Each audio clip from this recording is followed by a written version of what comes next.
नमस्कार, माझं नाव आहे अर्चना माळवतकर आणि मी दाखवणार आहे लाल मिरचीचा ठेचा। इथे मिरच्या छान असे चट्टेपट्टे पडजेपर्यंत छान असून भाजून घेतलेले आहेत। इथे आहे कोथिंबीर, लसूण आहे, जिऱ्याची पावडर आहे, हे आणि हे इथे 3 लिंब आहेत आपल्या याच्यासाठी। हे फार तिखट आहे, लोंगी मिरची आहे। चला दाखवते। हे मिक्सरला टाकून घ्यायले लावून मिरच्या, हे लसूण, हे जिरा पावडर, हे छान कोथिंबीर आहे, भरपूर धुवून घेतलेली आहे, हे पण टाकणार आहे, हे पण टाकून घेणार आहे।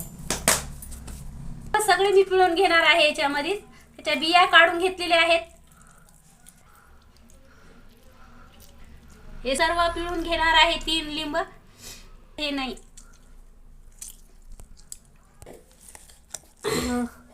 अशा प्रकारे चटणी मिक्स करून